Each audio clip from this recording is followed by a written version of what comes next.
말씀 듣기 전에 기도하겠습니다. 사랑해 주님 감사합니다. 이렇게 귀한 주일날 우리가 함께 모여서 주님의 말씀을 나눌 수 있게 해주시면 감사합니다. 전하는 자의 입술을 붙잡아 주시고 그리고 이 말씀을 통해서 우리가 정말 삶에서 적용할 수 있는 부분이 어떤 부분이고 앞으로의 교회의 미래에 대해서 생각할 수 있는 시간 될 수 있도록 인도하여 주시옵소서. 예수님의 이름으로 기도드립니다. 아멘. 지난번에 이어서 성경과 만들기라는 주제로 함께 나눠보도록 하겠습니다. 왜 우리에게 만들기라는 게 손으로 무언가를 만지고 그리고 그것을 통해서 만드는 행위가 왜 필요할까라는 주제입니다. 왜 예수님은 공생애 전에 목수였을까요? 그리고 그분은 뭘 만드셨을까요? 목수는요, 여러분도 짐작하시겠지만 우리 성경 말씀에서 읽어볼 수 있듯이 당시에는 하등시되던 직업이었습니다. 그래서 마리아의 아들 목수가 아닌가라고 묻는 말에는 당신은 마리아의 아들, 그러니까 출생 성분도 좋지 못하고 그리고 목수, 사회적 지위도 없는 그런 하찮은 사람 아닌가라는 그러한 인식이 저변에 깔려있는 그런 말입니다. 근데 저는요, 오늘 말씀에서 특히 그 목수로서의 예수님의 모습, 그러니까 이분은 도대체 뭘 만드셨을까, 이 부분에 대해서 조금 더 집중해 보고자 합니다. 현대 고고학자들의 발굴에 의하면 예수님의 고향 나사렛에서 걸어서 1시간 정도 떨어진 곳에 세포리스라는 도시가 있었다고 합니다. 그리고 그 세포리스라는 곳에서는요, 건설 붐이 일어났다는 사실이 발견되었습니다. 그래서 이러한 주장을 뒷받침한 내용이 1세기의 역사적인 문헌 중에 요세푸스라는 문헌이 있습니다. 그 문헌에 등장하는데요. 거기서 이런 이야기를 합니다. 제가 한번 읽어보겠습니다. 헤롯과 빌립은 각자 자신의 사분령을 맡아 그 일을 정리했다. 헤롯은 또한 세포리스, 갈릴리 전역의 요새인 곳 주위에 성벽을 쌓아 그곳에 그 지역의 수도로 삼았다. 그는 또한 베타람프타 주위에 성벽을 쌓고 황제의 아내 이름을 따서 그곳을 율리아스라고 명명했다. 자, 이러한 이야기를 가지고 상상해 볼 때 젊은 예수님과 아버지 요셉은 세포리스 같은 거대한 건설 현장에 동원된 노동자로 일했을 수도 있다라는 가설이 90년대 고고학자들 사이에서 있었습니다. 그래서 90년대 연구에 따르면 예수님이 낙후된 농촌이 아니라 도시화된 사회적 환경에서 영향을 받았을 것이라고 주장하는 사람들이 있었어요. 하지만 이러한 주장은 이후의 연구들을 통해서 완전히 뒤집히게 됩니다. 2000년대 이후 고고학자들의 연구에 따르면 예수님이 사시던 나사렛 주변지를 전수 조사해 보니까 땅을 다 파본 거죠. 파보니까 나사렛 주변 주민들은 이방 문화와 관련된 물건을 이방 문화와 관련된 물건에 대한 사용을 철저히 기피했다라는 사실이 발견되었다고 합니다. 이들은 세포리스 경제권에 종속된 그런 사람들이 아니라 자체적인 채석장이 있었고 그리고 직조시설, 농업 생산력을 어느 정도 갖추고 있었던 독립적인 그런 자급자족의 마을이었다라는 사실입니다. 그래서 예수님의 복음은 아이러니하게도 굉장히 이런 뭔가 고립된 것이 아니라 전 세계를 품는 그런 복음이었지만 그가 자라온 동네는 보수적이고 어느 정도 세상 문화와는 단절된 동네였습니다. 이들은 경제적으로 주변 지역과 밀접하게 무역하는 그런 동네가 아니라 지역 내에서 생산된 재화로 함께 생활하는 독립적인 경제 구조를 택했을 가능성이 높다고 합니다. 그래서 최근의 고고학은 예수님이 살던 동네는 주변 바위를 깎아서 집을 짓고 마당에서 올리브를 짜며 방 안에서 실을 뽑아서 옷을 만들고 지역에서 만든 투박한 그릇에 음식을 먹었을 것이라고 유추하고 있습니다. 이런 배경을 고려할 때 오늘날 우리가 목수라고 말하면 단순히 나무를 다루는 사람을 떠올리지만 성경에서 말하는 이 목수는 원어로 이제 텍톤이라는 단어로 되어 있는데 나무뿐만 아니라 돌, 금속 등 다양한 재료를 활용하는 이런 어떠한 노동자였을 확률이 높습니다. 아마도 예수님은 집에서 올리브를 짜는 도구를 만들었거나 투박한 가구, 농기구 등을 만드시지 않았을까라고 우리는 상상해 볼 수 있다는 것이죠. 예수님은 목공방에서 홀로 낭만적으로 작업하는 그런 모습보다는 시골 마을에서 이웃들을 위해서 땀 흘려 일하는 노동자이지 않았을까라고 생각합니다. 그렇다면 왜 예수님은 이런 모습으로 사셨을까요? 공생의 기간 이전에 약 30년 동안 왜 예수님은 이런 삶을 사셨을까요? 그것은 바로 하나님께서 사람에게 노동하라고 명하신 부분을 보여주시기 위해서, 직접 몸으로 보여주시기 위해서 그러시지 않았나라는 생각이 듭니다. 창세기 2장 15절 말씀 함께 읽어보겠습니다. 주 하나님, 시작. 주 하나님이 사람을 데려다가 에덴 동산에 두시고 그곳을 맡아서 돌보게 하셨다. 3장 23절도 읽겠습니다. 시작. 그래서 주 하나님은 그를 에덴 동산에서 내쫓으시고 그가 흙에서 나왔으므로 흙을 갈게 하셨다. 아멘. 이 두 말씀을 보면요, 하나님께서는요 에덴 동산에 들어올 때도 일을 하라고 하셨고요, 나갈 때도 일을 하라고 말하셨습니다. 그런데 일을 하라는 그 말의 어원을 찾아보니까 아바드라는 단어로 되어 있는데요. 돌보게 하셨다, 그리고 흙을 갈게 하셨다가 우리가 성경 번역상에는 다른 어휘로 쓰였지만 이것에 그 히브리어의 그 뿌리가 되는 단어를 찾다 보니까 그 단어는 일치한 단어였다는 거예요. 그런데 이 아바드는요, 단순히 노동하라라는 의미 이상의 것을 가지고 있다고 합니다.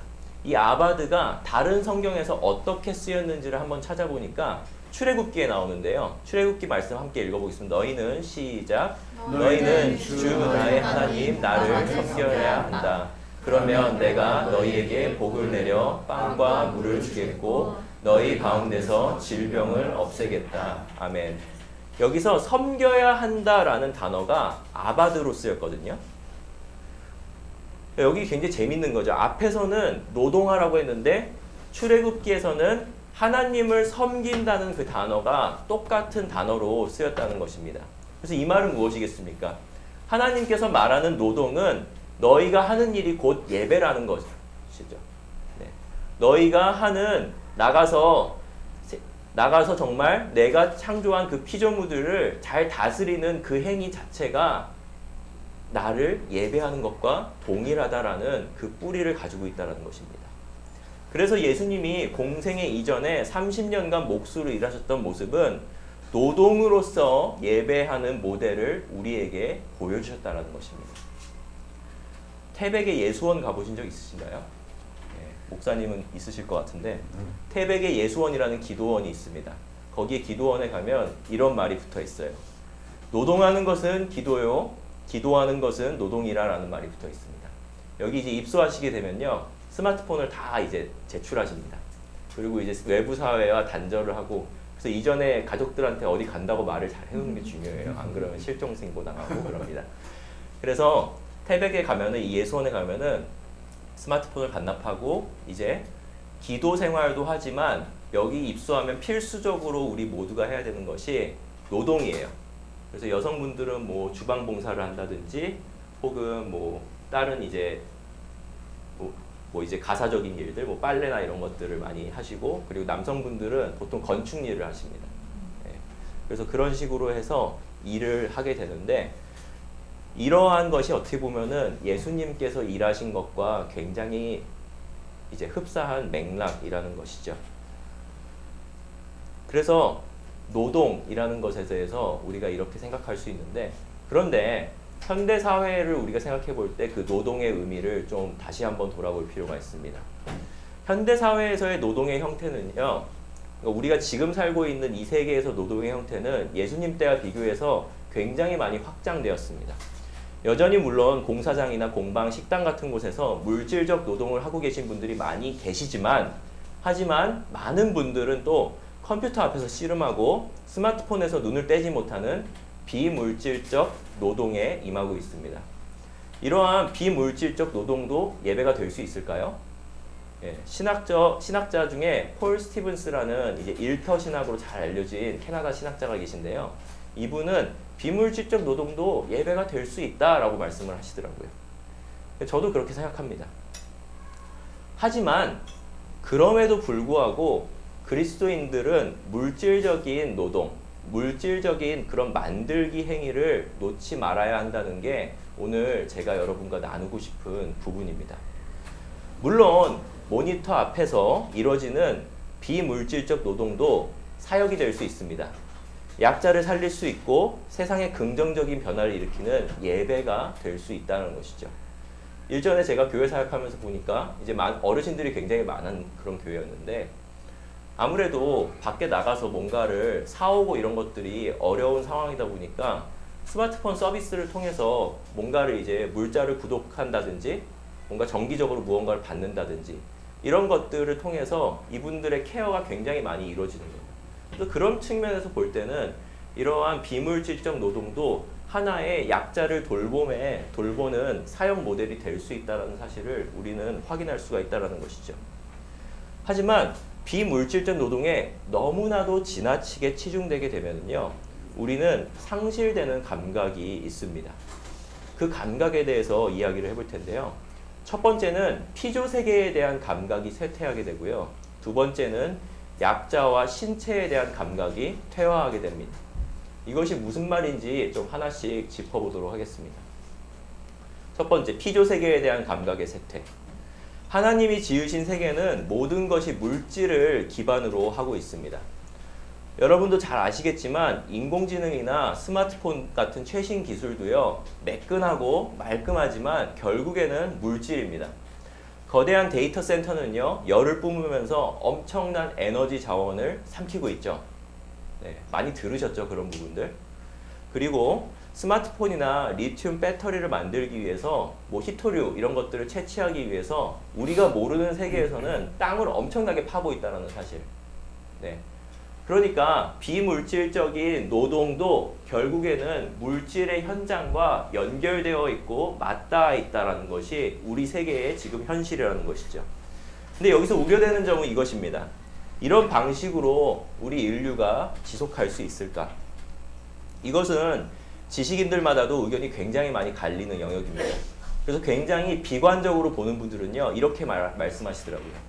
이미 이 세계는 끝났으니까 그냥 너 하고 싶은 거 하고 먹고 싶은 거 먹고 행복하게 살아. 답이 없어. 그러니까 그냥 하고 싶은 거 하다가 죽어. 그러면 돼. 그렇게 말씀하시는 분, 그러니까 자포자기식의 태도로 사시는 분, 말씀하시는 학자도 계십니다.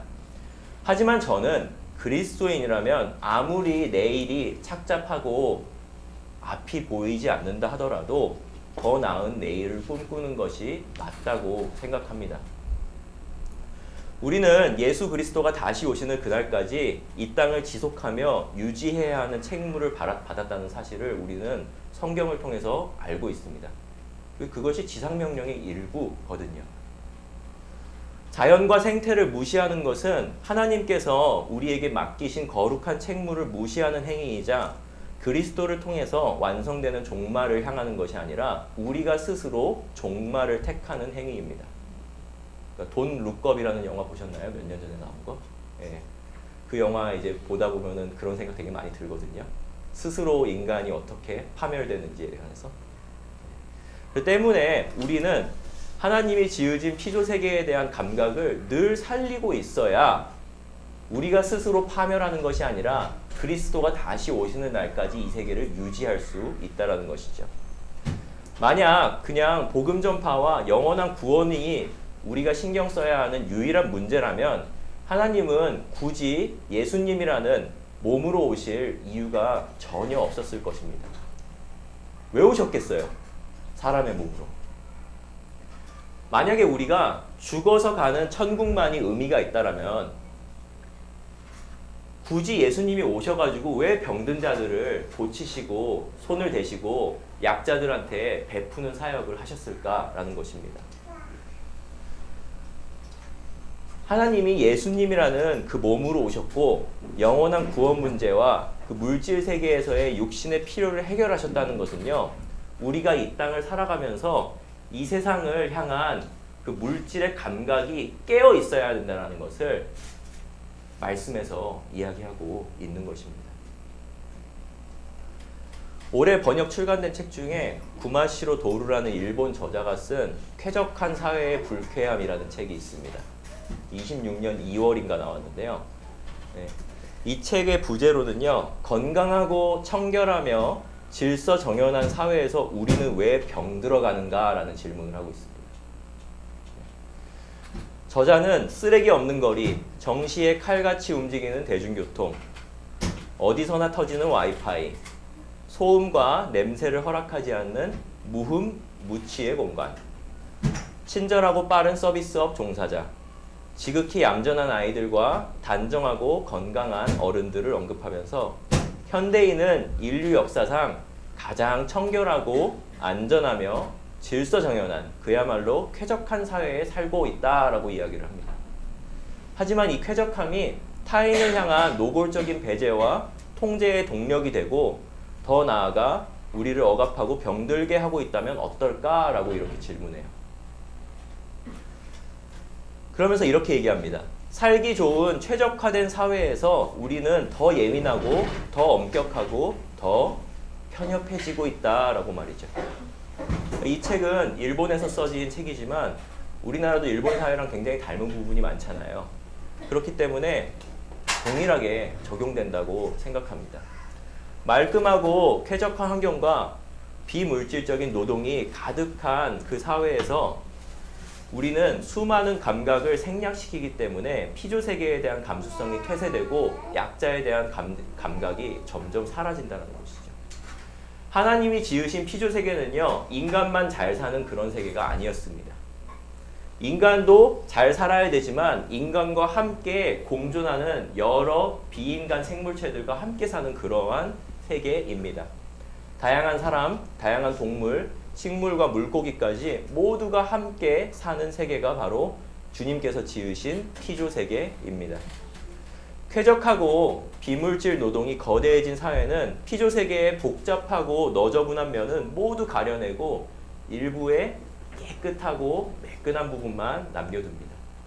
그러니까 우리가 이 스마트폰을 사용할 때에는 지구 저편에서 채취하는 그 광물의 먼지와 독성에 대해서는 알 길이 없다라는 것이죠. 쉽게 말하면 우리는 쾌적하게 살고 있지만 영혼은 점점 메말라가고 있다라는 것입니다. 두 번째로는 약자와 신체에 대한 감각이 퇴화된다는 것인데요. 앞에서 말한 것과 비슷하게 이어지는 부분도 분명히 있습니다. 근데 여기서 좀 강조하고 싶은 것은 비물질적 지식 노동은요, 몸의 존재를 더 흐리게 만듭니다. 이 거대한 플랫폼, 우리가 사용하는 예를 들면 쿠팡, 이제 이런 것들 있잖아요. 네. 근데 이런 것들은 숫자 뒤에 사람이 있다라는 사실이 사용자 입장에서는 굉장히 희미하게 느껴집니다. 모든 것이 숫자로만 환산될 뿐 그 뒤에 있는 신체에 대한 감각은 굉장히 흐릿해집니다. 이건 저에게도 해당되는 말이지만 사무공간에 오랜 시간 앉아 있으면 저는 충분히 움직이지 않아서 몸이 아픈 것이지 실제로 많이 움직이는 사람들에 대한 고통은 굉장히 둔감해지고 있습니다. 단순히 나는 돈을 지불했으니까 아니면 나는 그 돈을 지불할 능력이 있으니까 잠시만요. 네. 그러니까 이 서비스를 이용할 자격이 있어 라고 착각을 하고, 그리고 그렇지 못한 사람들은 능력이 부족해서 육체 노동을 한다라는 그 오만에 빠지기가 굉장히 쉽다라는 것입니다. 저는 요즘 개인적으로 40년 된 한 국내 가구 회사의 역사적 기록을 정리하는 작업을 의뢰받아서 하고 있습니다. 용인에 큰 공장이 있는 회사인데요. 오피스 가구를 만드는 회사입니다. 그래서 회사에서 30년에서 40년 가까이 공장에서 근무한 장기 근속 노동자부터 임원진까지의 다양한 분의 인터뷰를 이제 진행을 해왔습니다. 그런데 저는 인터뷰에서 굉장히 인상적이었던 부분이 현장에서 용접이나 사출을 담당하시는 분들이 겉보기의 행색은 좀 볼품이 없어요. 예, 볼품 없어 보일지 몰라도 이 마음과 정신은 이분들이 훨씬 건강하고 나아 보인다라는 그런 인상을 정말 총체적으로 받았습니다. 네. 일반 사원들, 오피스에 일하는 분들, 그리고 임원분들, 이런 분들은 조금 착잡해 보이세요. 예. 근데 현장에서 계신 분들이 훨씬 행복해 보인다라는 거예요. 그리고 인터뷰 내용도 들어보니까요. 이분들은 자신의 일에 대한 자부심과 그 애정이 굉장히 느껴졌습니다. 그러니까 한 기업에서 30년, 40년을 일한 것이죠. 그때 저는 좀 강하게 느꼈습니다. 아, 이 만드는 것 그 자체에도 일종의 치유 능력이 있을 수 있겠구나. 식물을 기르고 직접 좋은 재료를 사용해서 음식을 만들어 먹을 때 우리가 행복을 느끼듯이 하나님의 피조세계와 함께하는 그 만들기 그 자체에 힘이 있다는 사실입니다. 그래서 우리는 만들기를 통해 약자와 몸에 대한 감각을 회복해야 합니다. 하나님께서 우리를 흙으로 만드셨잖아요. 우리 아까 토기장이 찬양을 함께 했는데 하나님께서 우리를 흙으로 만드셨는데 우리도요 무언가를 손으로 만들 때는요 그 물질 앞에서 우리 모두가 평등해집니다. 그리고 쉽지 않다는 걸 느껴요. 물레를 돌려보시면 알겠지만 물레가 이 신체의 모든 부분을 사용합니다. 그래서 굉장히 힘들어요.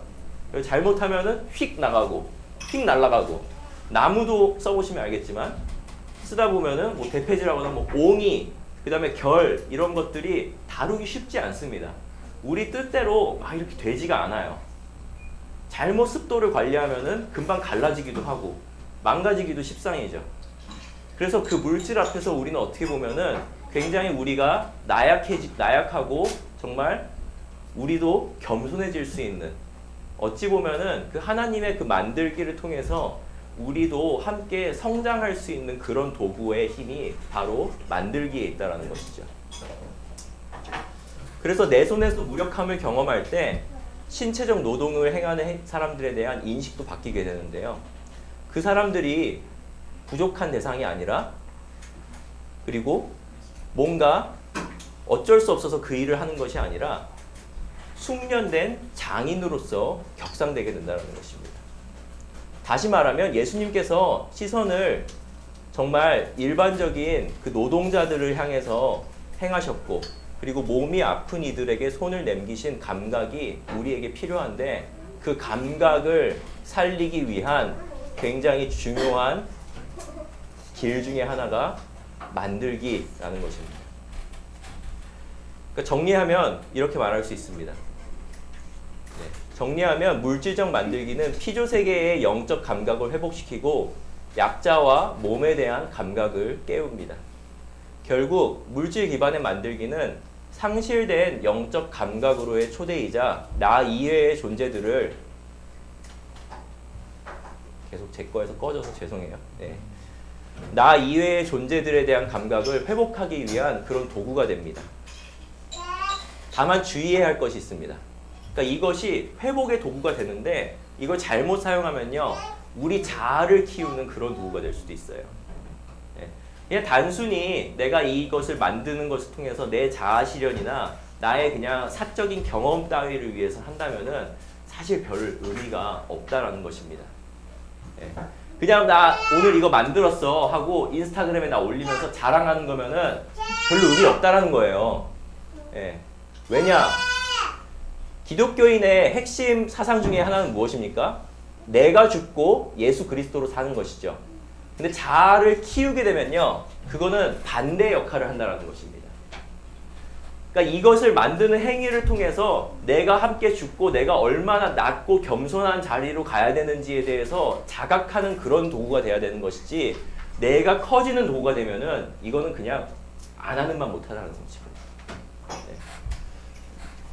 그래서 저는 앞으로 교회 공동체의 중요한 돌파구 중 하나가 물질적 만들기가 접목된 공동체라고 생각합니다.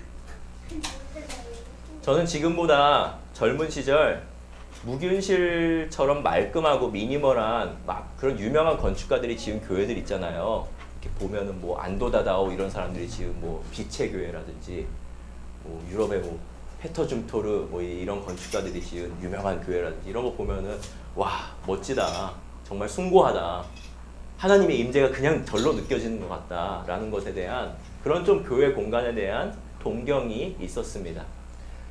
하지만 오늘날 우리에게 필요한 목회 공간은 조금 거칠고 피조 세계의 생동을 느낄 수 있는 그런 예전의 공간이 되어야 합니다.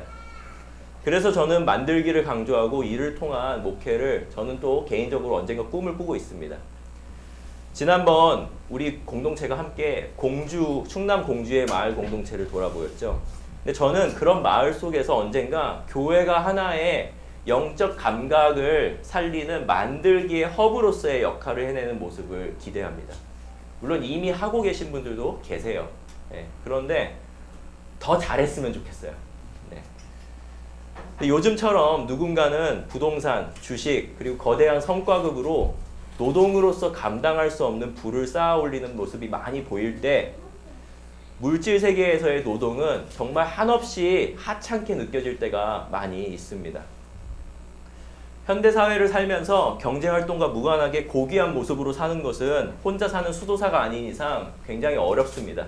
그래서 이런 것들, 앞에서 언급한 부동산 이런 것들과 우리가 무관하게 살 수는 없을 것입니다. 하지만 물질적 감각을 완전히 놓아버리면, 우리가 그런 것만을 붙잡고 물질적 감각을 완전히 놓아버리면 피조세계와 약자에 대한 감각이 퇴화하고 그저 소비주의에 몰입된 나 자신만 남기가 쉽다라는 위험입니다. 그래서 이것이 제가 여러분에게 만들기, 그리고 특히 그 만들기 중에서도 물질을 통한 만들기, 무언가를 손으로 만지면서 만드는 것에 대해서 이렇게 말씀을 전하게 된 계기입니다. 2달 전에 설교할 때 제가 목이 너무나도 안 좋아서 이러한 내용을 충분히 전달하지 못하고 숫자에 대한 내용을 했는데요. 그때 내용을 이제 핵심은 이거였죠. 만들기에는 정신이 깃든다라는 거. 숫자나 이런 것들을 보면서 해석될 수 있듯이 누군가가 만드는 그 행위 안에는 정신이 담긴다라는 거. 근데 사실 그거보다 앞서서 이 설교가 먼저 왔어야 되는 것이긴 합니다. 그러니까 왜 우리는 만들어야 되는가? 왜 만들어야 되는지를 알고, 왜 손으로 무언가를 해야 되는지를 알고, 그렇다면 우리는 실제적으로 그 만들기를 어떻게 다르게 해볼 것인가에 대해서 이제 숫자에 대한 얘기도 하는 것이고 다른 얘기도 하는 것이거든요. 그래서 2달 후에 또 제가 설교를 이어서 하면은요, 그때는 만들기를 할 때 재료를 어떻게 다룰 것인가에 관해서 이야기를 해보려고 해요. 그때까지 여러분에게 숙제는 아니고 보고 오면 좋은 전시 2개를 소개해 드리겠습니다. 네. 이건 아니고 전시 2개다. 근데 제가 하나 빠뜨린 내용이 있네요. 이거 내용부터 할게요. 전시 소개하기 전부터. 이거는 사례예요. 사례인데 일본의 이시노마키 라보라토리라는 그 팀이 있어요. 이 팀이 뭐 하는 팀이냐면요. 2011년에 일본에 대지진이 있었던 거 아시죠? 도호쿠 대지진이 있었잖아요. 그때 대지진으로 피해를 입은 이시노마키시라는 곳이 있었는데 거기에서 시작한 프로젝트였어요. 그러니까 도쿄의 건축가 이제 아시자와 게이지라는 사람이 피해 입은 현지인들의 마을에 가가지고 보수하고 필요한 물건들을 만들 수 있도록 워크샵 공간을 만들었고요. 그리고 그것이 하나의 가구 DIY 프로젝트가 된 사례예요. 그러니까 이게 만든 그 워크샵이었고 거기서 나온 가구들이에요. 근데 이때 이 팀이 세운 어떻게 보면 굉장히 흥미로운 원칙들이 있는데요. 첫 번째, 대지진의 구호 물품으로 들어온 목재나 재난 현장에서 얻어진 폐목재를 사용할 것. 그러니까 구호 물품으로 들어오는 그 목재가 이제 그 시더라는 나무로 이제 계속 그걸 받았대요. 그 목재를 가지고서 쉽게 만들 수 있거나 혹은 재난 현장에서 이제 많이 무너졌을 거 아니에요. 그러니까 무너졌을 때 거기서 채취되는 목재만을 활용할 것. 그러니까 어딘가에서 목재를 공수에다가 새 거를 사다가 막 이제 이런 거를 하는 게 아니었다라는 것이죠. 그리고 2번째는 복구 생활에 유용하게 쓰일 수 있는 실용적인 기능을 지닐 것. 그러니까 여기서 만드는 물건들을 어떻게 보면은 실제로 사용될 수 있는 뭔가를 만들자라는 거였고, 그리고 3번째는 누구나 쉽게 따라 만들 수 있도록 직선 재단과 나사 고정 방식을 취할 것. 그러니까 거창한 목공 도구가 많이 필요한 것이 아니라 직선으로 재단해가지고 나사 고정 방식.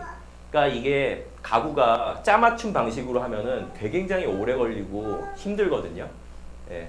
그래서 그런 가구들은 이제 비싸죠. 아무래도 뭐 몇백만 원, 몇천만 원 하고 가구들은 대부분 이렇게 나사못을 사용하지 않고 짜맞춤 방식으로 하는데, 여기서는 실용성이 일단 중요하고 빨리 만들 수 있어야 되고 일반 대중도 함께 참여해서 일을 할 수 있는 그 개념이 중요하다 보니까 나사못을 적극적으로 사용했던 것이에요.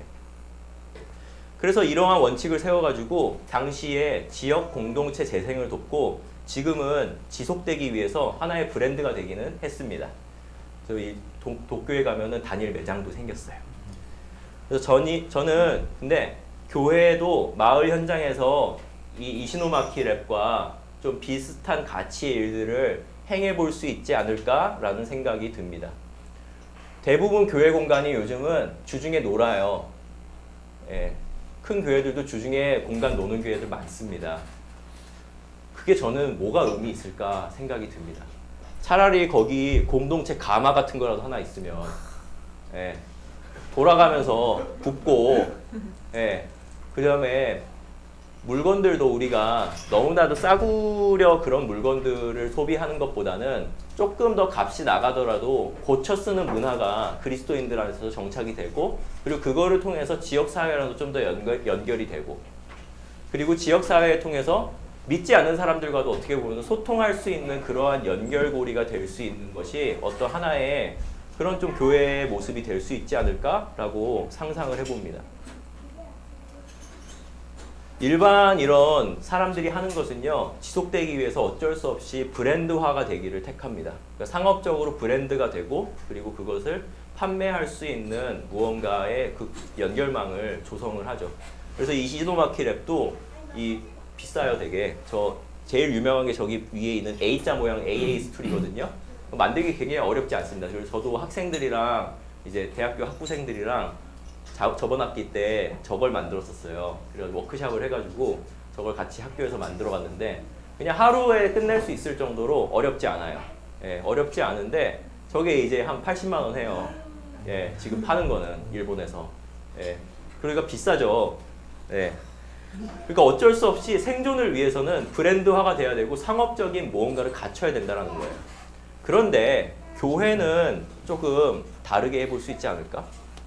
네. 일반인들은 브랜드가 되지만 교회는 어쨌든 헌금을 받고 있고, 네, 그리고 비영리 법인이고 형식적으로는. 네. 그래서 교회에서는 뭔가 예배와 영성 훈련으로서, 아까 노동이 곧 예배다라고 했는데 솔직히 주일에 예배 드리면 됐지 예배 그렇게 많이 드려야 됩니까? 네. 이런 얘기 하면은 이제 저는 쫓겨날 텐데. 예, 일반 대형 교회에서는 뭐 수요 예배, 철야 예배, 새벽 기도에 그거 다 드려가지고, 네, 물론 그것도 의미가 없다라는 것은 아닌데 그거 좋죠. 예, 좋은데 꼭 예배를 다 그런 방식으로만 드려야 되냐라는 것이죠. 네.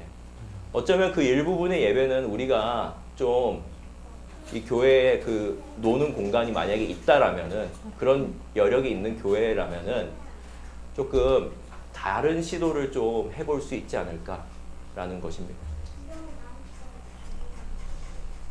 그래서 저는 이러한 시도들이, 어떤 이러한 아이디어들이 좀 모일 때에 굉장히 교회에서도 변화, 그리고 성도들의 변화, 그리고 앞으로 다음 세대에 대한 교육까지 자연스럽게 이루어질 수 있는 공동체가 될 수 있다고 제 나름대로 꿈을 꾸고 있습니다.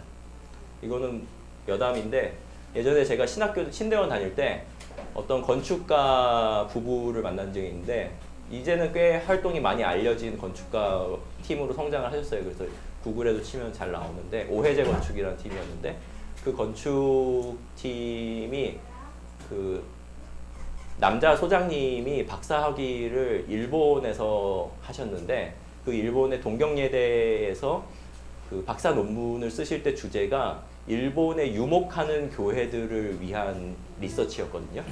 그러니까 일본은 기독교 인구가 굉장히 적은 거 알고 계시죠?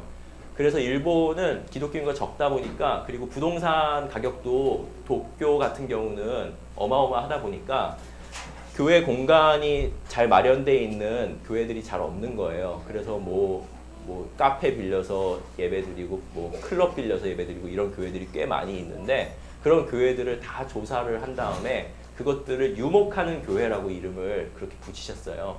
그 다음에 그 유목하는 교회들이 어떻게 이렇게 지속될 수 있는지에 대한 그 모델을 연구를 하신 부분들이 있었는데 그 부분들의 이야기를 듣게 되면서 그런 상상을 하게 되더라고요. 교회 공간을 만들 때 그분이 이제 교회 공간에 필요할 때 예를 들면 이 성찬에 들어가는 이 상 그리고 뭐 십자가 그다음에 뭐 악기들 이런 것들을 디자인을 조금 바꿔가지고 이제 다 만약에 바퀴를 전부 다 달아.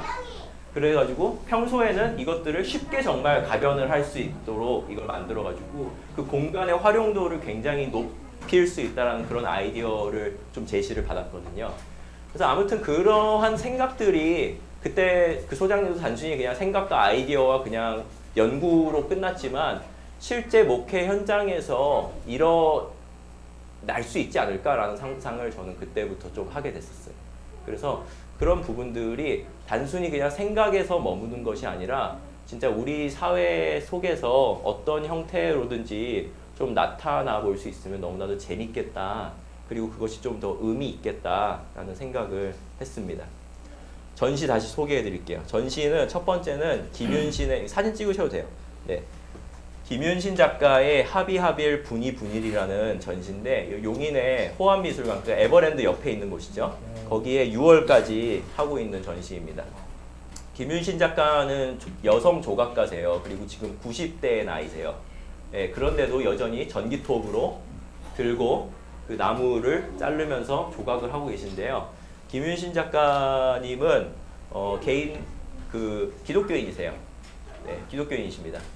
젊은 시절부터 기독교인이셨고요. 그리고 사실 맨 처음에는 개신교인이셨던 것 같아요. 그런데 이분이 그 목재의 원활한 자기가 좋아하는 그 목재들을 마음껏 쓰기 위해서 혼자서 이주를 하시는데 80년대인가 이주를 하시는데 그때 아르헨티나로 가세요. 네. 그리고 아르헨티나 정말 그 게토, 그러니까 되게 위험한 동네죠. 그런 동네에서 제자랑 둘이서 사시면서 어떻게 보면 정말 수십 년간 이렇게 작품 활동을 하셨거든요. 근데 이 나무를 다루시는 이 철학의 그 자체에 굉장히 그 기독교적인 그 가치가 있어요. 그게 여기서 하비하빌 분이분인이라는 이분이 명명한 그 철학이거든요. 이 얘기는 제가 다음에 해드릴게요. 예, 한번 보고 오실 수 있으면 보고 오세요. 예, 전시 되게 좋습니다. 그리고 거기 있는 인터뷰 동영상 이런 것도 다 보시고 오세요. 그리고 두 번째는 콤파니라는 핀란드에서 이제 활동하는 이게 부부인데 이제 그 부부는 전 세계를 돌아다니면서 그 공예 만들기 현장들을 방문을 해요. 방문을 해가지고 이 나라의 뭐 예를 들면 뭐 러시아의 그 만들기의 비밀은 무엇일까라고 해가지고 그 러시아 이 무슨 인형이라고 그러죠? 이렇게 열면은 조그만 거 안에 들어있는 그런 거 만드는 이제 할머니들 만나가지고 자기들이 디자인한 거를 그분들한테 맡겨가지고 또 새로운 것들을 만들어보고 어쨌든 그러한 작업들을 전 세계를 돌아다니면서 한국에서는 그 목탁을 만들었어요. 네, 목탁을 만들었는데 목탁 만드는 장인한테 가가지고 이 얼굴 모양으로 목탁을 만들어주세요. 뭐 해가지고 그런 만든 것도 있거든요. 그래서 가면 그 대가리 목탁도 볼 수 있어요. 근데 아무튼 여기는 어린이랑 가도 되게 좋은 전시입니다. 저도 시은이랑 갔다 왔거든요. 그래서 그 전시를 아무튼 보면은 제가 다음번에 그 재료에 관해서 이야기를 할 때 조금 더 흥미롭게 해볼 수 있을 것 같다라는 생각이 듭니다. 아무튼 이러한 만들기에 관한 시리즈 이 설교를 통해서 대안적 교회를 함께 상상해보고 우리 교회의 내일을 꿈꿔봤으면 좋겠습니다. 예, 함께 꿈꿔봅시다. 네, 기도하겠습니다. 거룩한